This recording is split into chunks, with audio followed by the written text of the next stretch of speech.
Hello everyone. So ignore my voice, मेरी ये original voice नहीं है। मैं बीमार चल रही हूँ, उस वजह से मेरा गला ख़राब है। तो मेन पॉइंट पे आते हैं। आज मेरा CHSL का पेपर था 22 नवंबर फर्स्ट शिफ्ट में। तो मैं आज डिस्कस करने जा रही हूँ अपना जो एक्सपीरियंस रहा ड्यूरिंग द एग्ज़ाम एंड मुझे मैंने कहाँ गलतियाँ करी और कितने अटैम्प्ट करे, क्वेश्चन किस हिसाब से आ रहे हैं और आने वाले पेपर में आप क्या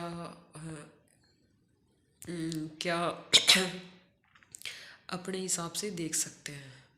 ठीक है, तो मैं अपना यहाँ पे एक रिव्यू डालूँगी। ये मेरे यूट्यूब चैनल पे फर्स्ट वीडियो होने वाला है। सो शुरू करते हैं।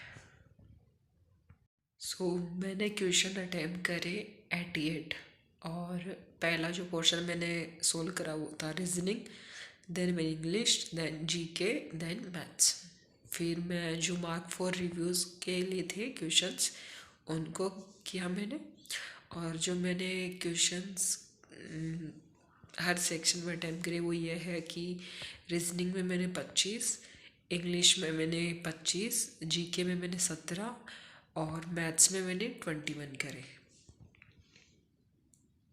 बात करें हम अगर सिस्टम की, कंप्यूटर की, तो सब ओके था मेरे लिए। चाहे वो स्क्रीन हो, चाहे वो माउस हो, चाहे वो कुछ भी, सब ओके था। बट मुझे ये समझ में नहीं आता सर्वर की दिक्कत थी वो या फिर मेरे ही कंप्यूटर में था कुछ, मुझे ये समझ में नहीं आया। बट मैंने क्या देखा कि अगर मैं 7वां क्वेश्चन कर रही हूँ तो देन वो स्किप हो जा रहा है। जब मैं नेक्स्ट पे करती हूँ तो 9th पे 10th पे मतलब बीच में क्वेश्चन छूट जाता है, आपको पता नहीं चलता अगर आप सीरियल नंबर नहीं देखते तो जब ये मैंने रीजनिंग करा तो मेरे को रियलाइज़ हुआ कि कुछ क्वेश्चंस पे ब्लू ब्लू है, जबकि मैंने छोड़े नहीं है क्वेश्चन बट फिर भी वहाँ पे ब्लू है, यानी मैंने अटैम्प्ट नहीं करे वो क्वेश्चन, मैंने देखे भी नहीं, ना मैंने मार्क फॉर रिव्यू डाला है, ना मैंने उनको अटैम्प्ट करा है। फिर मैं वापस गई तो मुझे लगा यार ये क्वेश्चन तो मैंने देखा ही नहीं, ऐसा तो है ही नहीं कि मैंने इसको छोड़ा वो करने के लिए। फिर मेरे को पता चला कि ये ग्लिच है या कुछ भी है जो स्किप होता जा रहा है। तो फिर मैंने आगे ध्यान रखा हर क्वेश्चन हर पोर्शन जो मैंने करा सेक्शन में कि कुछ स्किप हो रहा है, और वो हर सेक्शन में लगभग 2 से 3 बार स्किप हुआ, जो कि बहुत टाइम टेकिंग एक हो सकता था, डिस्टर्बिंग हो सकता था और हुआ भी। उस वजह से मेरे लगभग क्वेश्चन टाइम का देखा जाए तो मेरे लगभग 3 से 4 मिनट उसी चक्कर में वेस्ट हुए हैं, जो कि नहीं होना चाहिए था। बट शायद ये सर्वर की गलती है, क्योंकि पहले भी हुआ था मेरे पास फेज का कोई एग्ज़ाम था तब भी मैंने ये चीज़ फेस करी थी।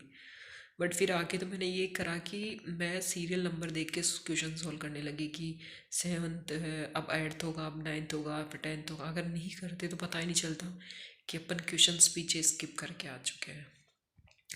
इस बात का आप ध्यान रखना। ऐसा अगर मेरे साथ हुआ है तो कोई ना, अगर सबके साथ हो रहा है तो इस बात का ध्यान रखना। तो अब बात करते हैं हम अपन क्वेश्चंस की कि क्वेश्चंस कैसे आ रहे हैं। इजी टू मॉडरेट था पेपर, ज़्यादा कुछ था नहीं। बट मैथ्स का यूँ है कि मेरा हर पेपर ख़राब कर देती है, पता नहीं क्यों, चाहे वो इजी हो, चाहे वो हार्ड हो, चाहे मीडियम हो, मैथ्स मेरा पेपर हमेशा ख़राब करती है। यही हुआ।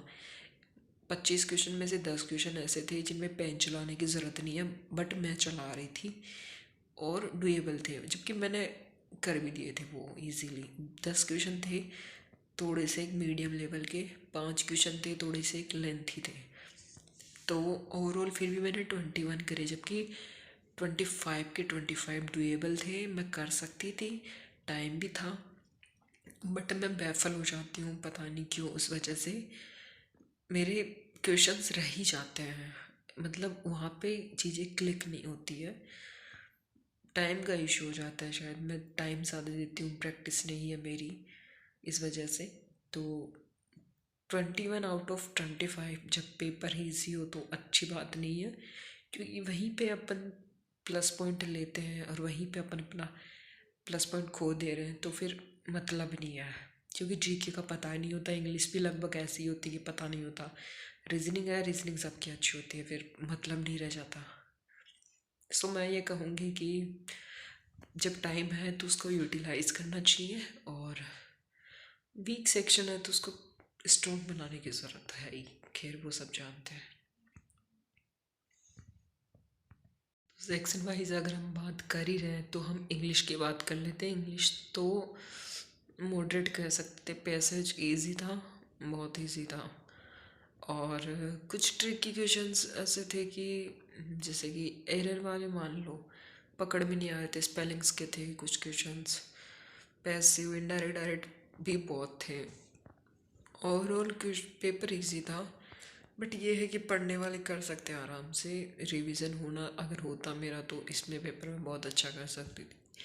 फिर भी एडिएट अच्छा है, not so good not so bad, as I said video के स्टार्टिंग में। एंड जीके जो था वो ऐसा था कि इतना स्टेटमेंट वाले ही क्वेश्चन नहीं थे, बजट बेस्ड भी थे, मिक्सड अप था सब कुछ, बट अच्छा था। अब शायद मुझे लग रहा है धीरे धीरे चीज़ें सुधर रही है।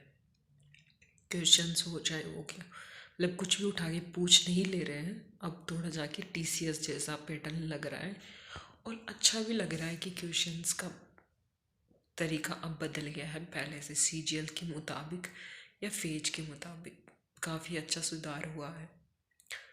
सो इंग्लिश की बात हो गई। जीके का था ही कि आता है तो आता है, नहीं नहीं तो नहीं आता। बचा क्या,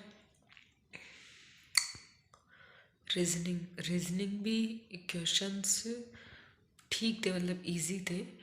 और एक दो क्वेश्चंस इमेज के ऐसे थे कि क्लिक नहीं हो रहे थे, तो उनको मार्क फॉर रिव्यू के लिए छोड़ दिया जाए तो अच्छी बात है। देन अगर फिर टाइम रहता है तो फिर उनके लिए जाना सब अच्छी बात है, बजाय मैथ्स पे देने के, है ना। कुछ लोग मैथ्स के क्वेश्चन करने लग जाते हैं, जबकि रीजनिंग में उनके एक दो क्वेश्चन छूट रहे होते हैं। मैथ्स का तो कोई पता नहीं होता है कि आंसर कैलकुलेट करने के बाद आएगा कि नहीं आएगा, बट रीजनिंग पर ट्राई करना चाहिए क्योंकि हो जाते हैं लास्ट में क्वेश्चंस। सो यही था ओवरऑल कंक्लूजन। एंड जो वेंडर के वो इंटरफेस है उसमें जो चेंज आया है वो ये है कि जो पहले क्वेश्चंस का इस साइड हुआ करता था, यानी कि लेफ़्ट साइड, वो अब स्विच हो गया है राइट साइड पे क्वेश्चंस का। पहले इधर दिखते थे, वो दिखते थे। कैमरा तो सीजीएल में ही बंद हो गया था। एंड पहले क्वेश्चन सीजीएल में नहीं दिखते थे कि अटैम्प्ट कितने करें, अभी लास्ट में समरी आती है कि आपने क्वेश्चंस कितने अटैम्प्ट करें। तो मतलब धीरे धीरे वेंडर में सुधार हो रहा है, इसका मतलब चीज़ें बदल रही है। बट जो गलत हो चुका अब तक तो वो तो हो ही चुका, खैर कोई बात नहीं, हम आगे और पेपर दे लेंगे और आगे चीज़ें इससे भी अच्छी होंगी, हम इसी की उम्मीद रखते हैं।